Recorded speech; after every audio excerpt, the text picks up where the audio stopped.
Olá pessoal, estamos de volta. Nossa aula número 7. Hoje vamos falar de armazenamento de água no solo.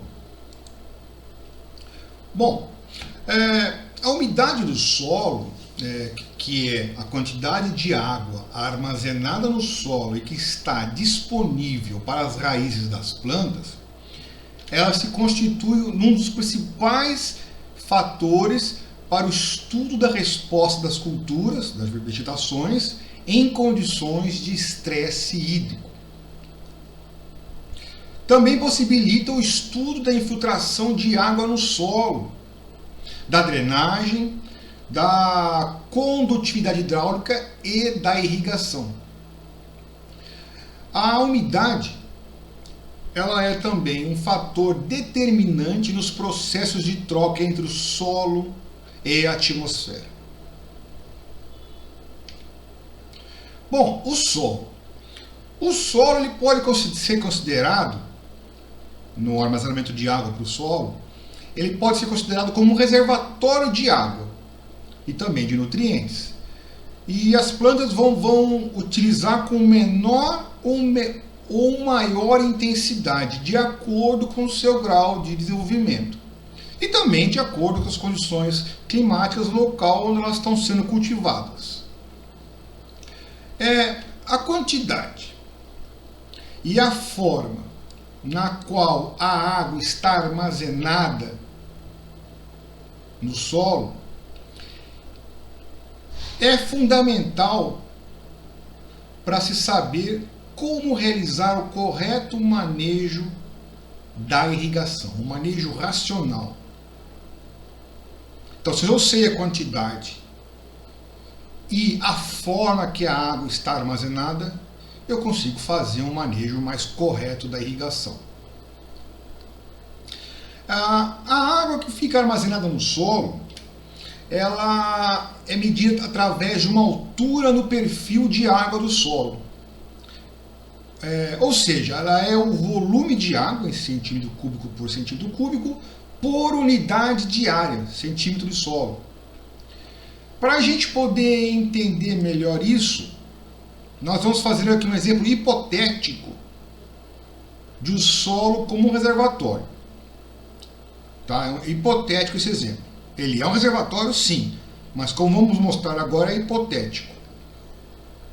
Então eu tenho um solo cultivado que está sendo irrigado. Se eu pudesse observar dentro do solo, hipoteticamente, o solo seria como um reservatório. Não é dessa maneira, isso aqui é só um exemplo hipotético. A água vai estar nos poros do solo. Mas o comportamento é de um reservatório. E a altura de água do solo também vai depender do teor de umidade. Na verdade, o que nós temos é a raiz em contato com a água, o ar e os sólidos do solo. Então, este aqui é um exemplo hipotético. O solo se comporta como um reservatório. Tá? Na verdade, é como é esse desenho menor aqui. A água fica nos poros. Então, eu consegui determinar uma altura de água no solo. Muito bem. Esse valor da altura de água ele é obtido pela soma de todas as unidades volumétricas em suas respectivas profundidades. Então é possível determinar a altura de água no solo, ou seja, o armazenamento de água no solo, com essa equação aqui. O armazenamento de água do solo, em milímetros, é igual ao valor médio da umidade do solo na profundidade desejada, centímetro cúbico por centímetro cúbico, que multiplica a profundidade da camada de estudo. Então tem como se determinar a altura de água no solo, a água que está armazenada no solo.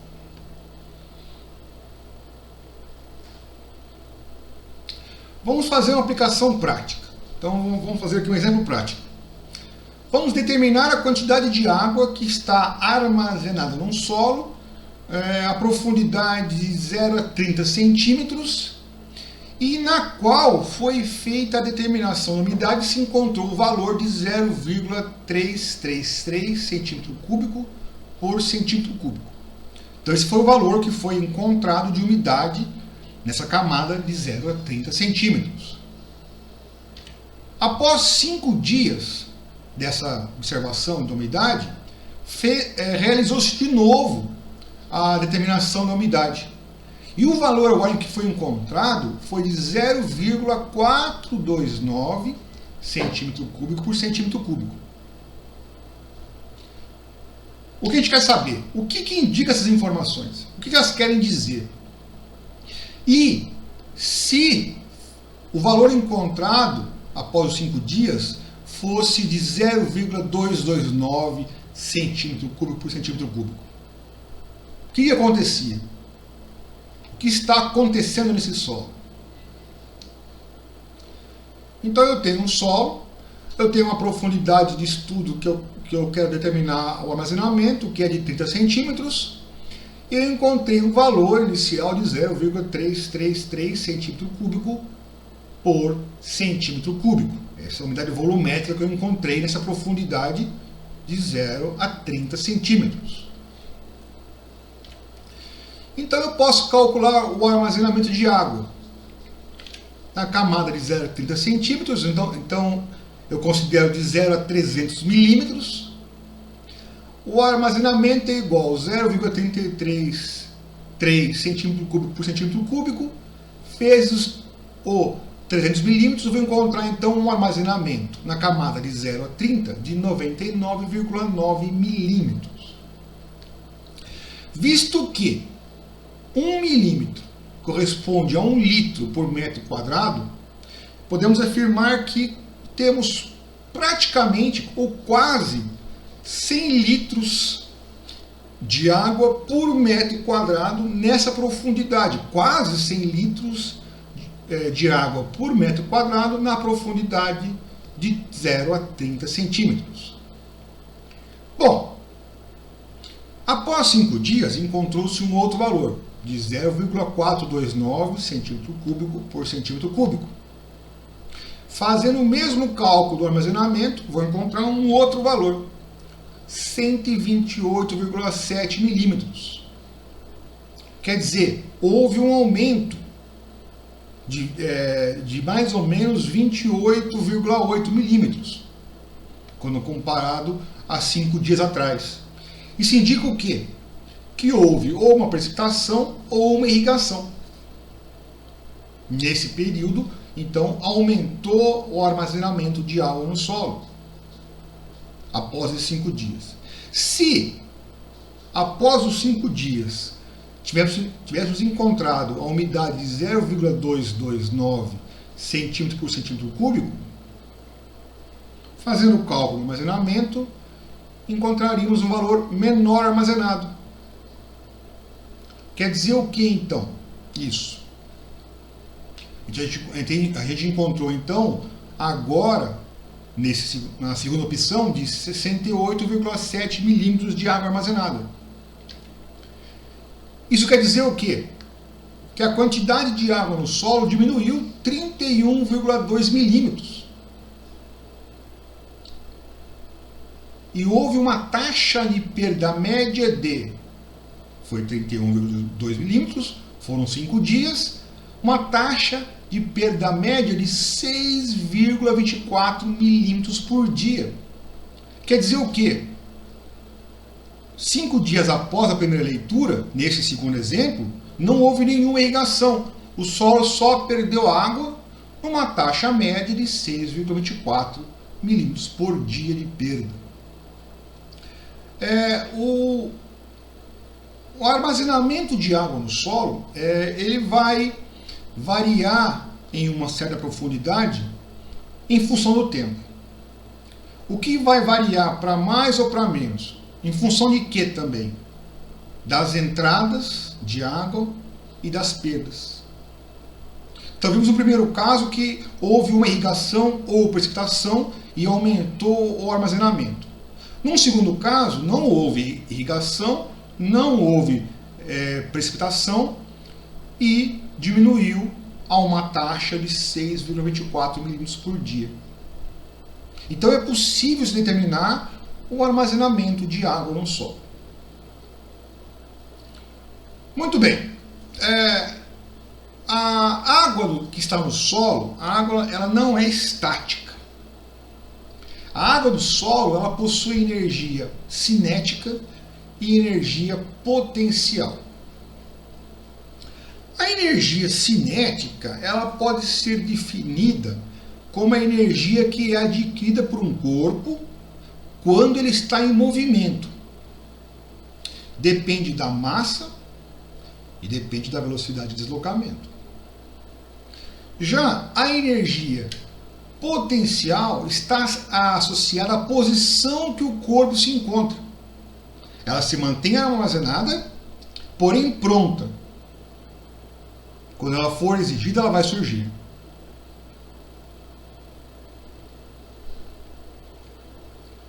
Então eu tenho aqui um solo irrigado, uma cultura, uma área com maior potencial de água, ela se movimenta para se redistribuir no solo. Então a água no solo tem movimento, ela não é estática. O movimento da água no solo ele é regido pela energia cinética. Porém, ele é muito lento e quase sempre é considerado como desprezível. Muito lento. Já o fluxo de água no solo, esse é predominante. Esse é regido pela energia potencial. Devido às diferenças que temos de um ponto ao outro, a água vai se deslocar, igual o exemplo anterior. Ela vai do ponto de maior potencial para o ponto de menor potencial para buscar o quê? Equilíbrio.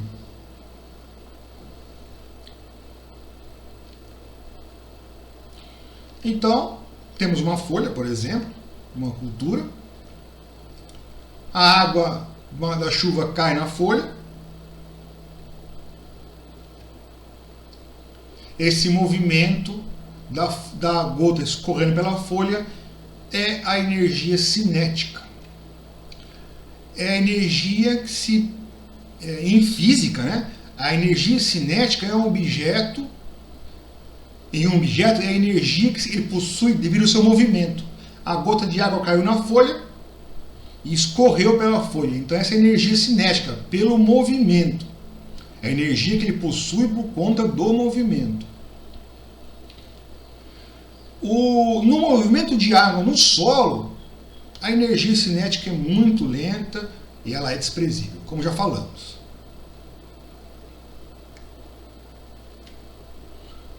Muito bem. O fluxo de água no solo, energia potencial, vai do ponto de maior energia para o ponto de menor energia. Então o ponto com maior potencial vai para o ponto de menor potencial.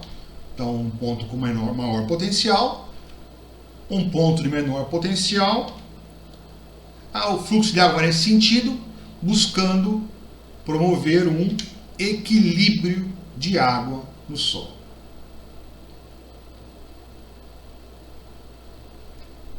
Essa é a energia potencial e é uma forma de energia que pode ser armazenada por um corpo e depende da posição deste corpo. Muito bem. O potencial de água no solo. O potencial de água no solo se refere à energia potencial específica da água no solo, quando a gente compara a um padrão de referência. O padrão de referência vai ser sempre igual a zero. Essa referência, ela pode ser assim explicada.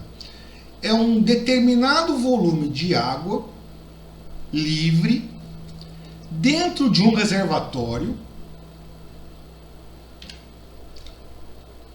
com a mesma temperatura da que está no solo, com uma determinada elevação e que também está submetida à pressão atmosférica. Essa é a explicação do padrão de referência. Usando esse potencial, podemos determinar o estado da água no solo em qualquer ponto e em qualquer instante. Então, vamos repetir. A referência é um determinado volume de água livre dentro de um reservatório com a mesma temperatura do solo, com determinada elevação que está submetida também à pressão atmosférica. Então temos aqui um exemplo de um padrão de referência, um curso de água, que se encaixa em toda aquela descrição que a gente fez. Ele é considerado como zero. O nível da água no curso d'água é o padrão e é considerado zero. Ele serve de comparativo com os demais pontos. Então, este aqui, o nível da água, é o padrão de referência. Muito bem, vamos ver duas situações de umidade do solo. A primeira, um solo saturado. No solo saturado, o nível de energia potencial pode ser maior ou menor que o padrão de referência. No primeiro caso, dele ser maior, o fluxo de água se dará do solo para o padrão de referência. No outro, o movimento é inverso.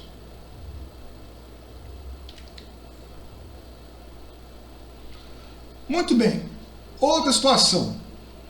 No solo não saturado. O solo não saturado é a situação que ocorre na maior parte do tempo. A água fica retida no solo devido às forças de adsorção e de capilaridade. Já discutimos isso. Isso torna o potencial de água negativo. Tá ok?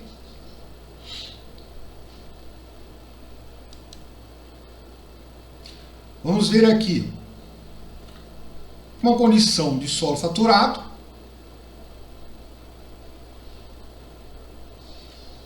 onde ocorre precipitação sobre o solo, um solo não saturado e o padrão de referência. No solo saturado, o fluxo de água vai em direção ao padrão de referência. Então, o potencial de água no solo é maior que o potencial da referência.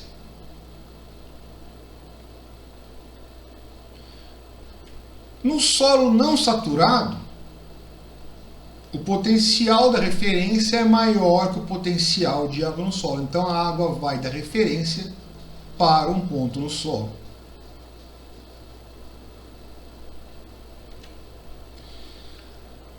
O que retém a água no solo são as forças de adsorção e de capilaridade do solo.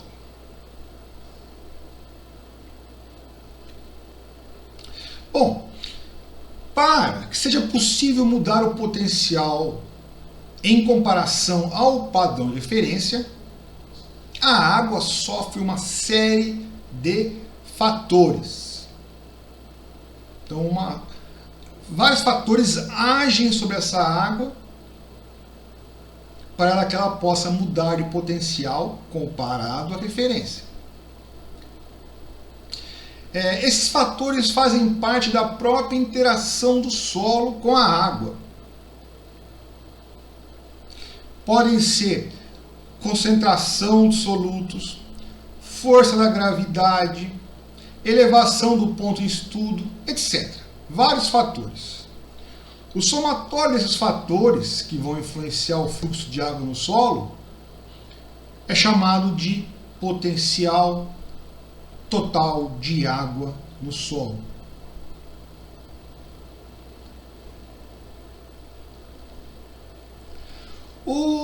Temos uma equação para o potencial total de água no solo. O potencial total de água no solo é igual o potencial de pressão hidrostática,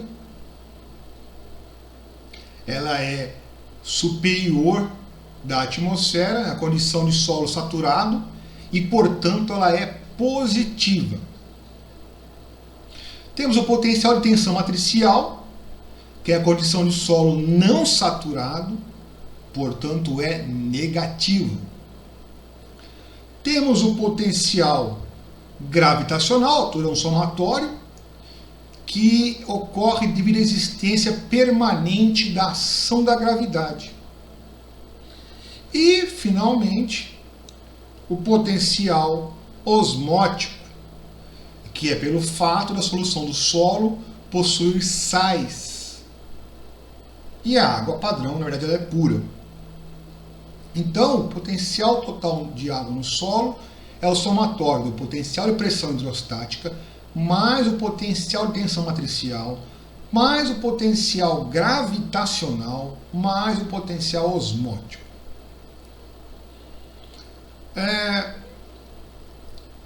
Você pode reparar que tem 3 pontinhos no final da equação. Isso indica o quê? Que outros fatores também podem compor o potencial total de água no solo.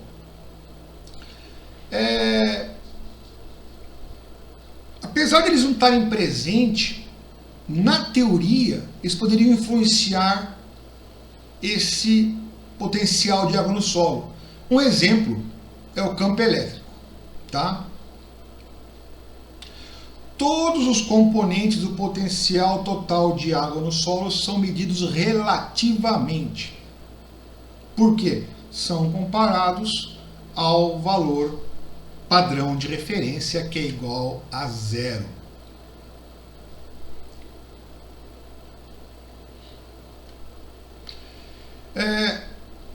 Vamos falar agora de potencial de pressão hidrostática e potencial de tensão matricial. Nesses dois potenciais, em um determinado ponto na matriz do solo, a água se encontra numa pressão diferente da atmosférica. Então, nesses dois casos, potencial hidrostático e potencial de tensão matricial, em um ponto determinado, a água se encontra em uma pressão diferente da que está ocorrendo na atmosférica. Quando a pressão for maior do que a da atmosfera, nós estamos trabalhando com a pressão hidrostática. E ela possui valor positivo. Quando o valor for menor do que da atmosfera, nós vamos trabalhar com a tensão matricial. E o seu valor é negativo. Vamos entender isso, como funciona isso.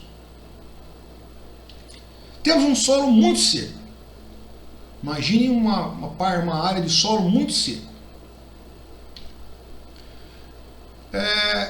O ar, nesse solo muito seco, está ocupando todos os poros. A água que existe ainda está fortemente absorvida as partículas do solo. Então, não tem como a planta utilizar essa água. Está muito seco. Os poros praticamente estão tomados por ar. É um solo que há dias não chove, há dias não é irrigado, então ele entra nessa condição, está muito seco. Se eu pudesse ampliar um pouco mais esse solo, ver as partículas com mais proximidade, eu vou ver que a água, que ainda existe, ela está fortemente absorvida as partículas. Impossível das plantas utilizarem. E o ar predomina nos poros.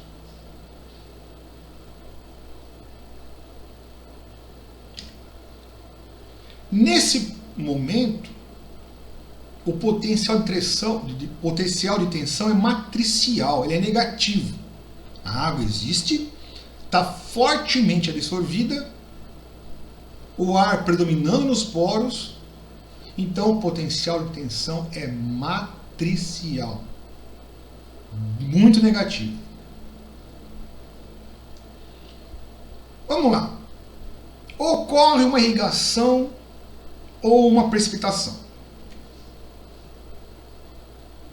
O solo vai saturar no primeiro momento.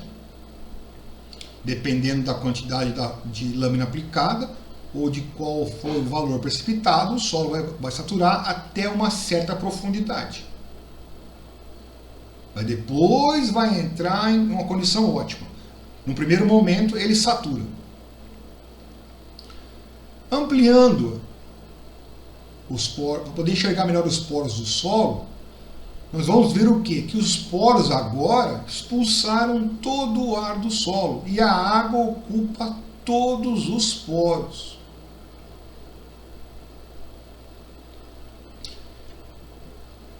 E há até um excesso de água que vai acabar sendo drenada. Então, após um evento de chuva ou de irrigação, no primeiro momento o solo se satura. Satura completamente. Até haver um excesso de água mesmo, que depois será drenada. Ampliando, para poder enxergar as partículas de sólidos no solo, vimos que o espaço entre elas, onde tinha ar, apenas com o solo muito seco, agora está repleto de água. A água ocupou todos os poros e expulsou o ar. Nesse momento, o potencial de tensão é hidrostático. Então ele é positivo. Tá? Essa condição de solo saturado após uma irrigação ou após uma chuva até uma certa profundidade não é uma condição que vai se estender por muito tempo. O solo começa a drenar o excesso, o ar vai começar a voltar para os poros, né? E isso vai entrar na condição ótima. Então, após a irrigação ou a precipitação acabarem,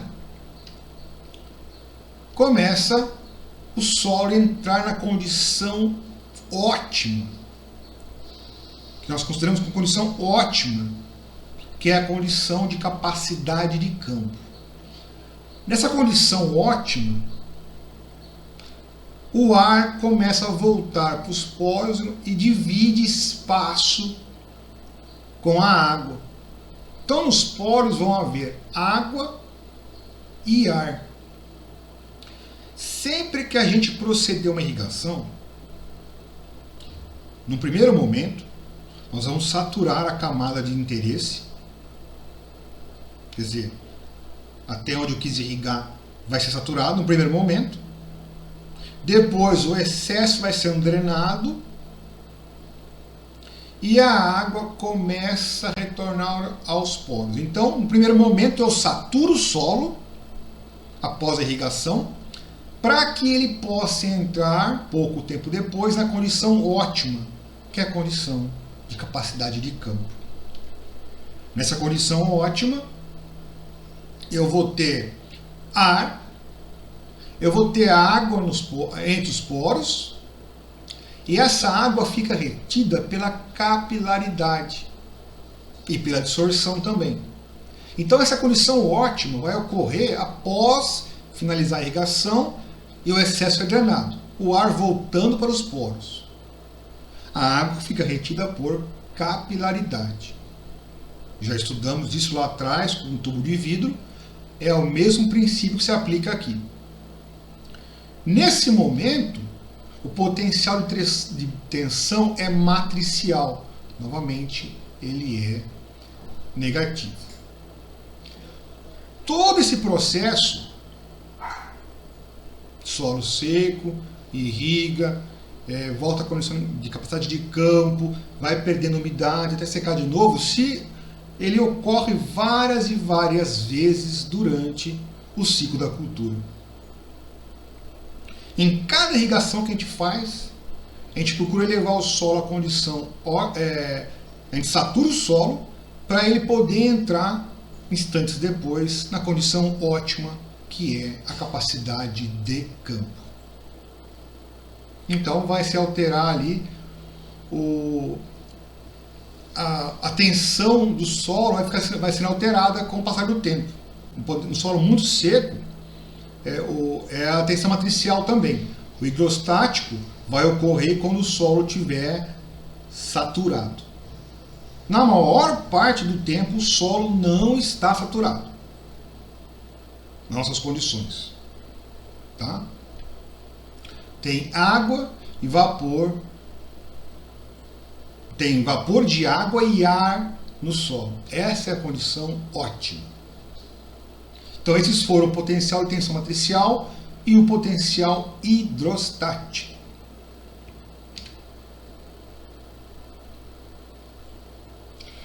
Existe uma interface dentro dos poros do solo da água que fica retida por capilaridade com o ar do solo, uma interface chamada de menisco. Então esse ponto em destaque ali, essa interface da água que está no solo com o ar, essa interface entre as duas se chama menisco. Obrigado.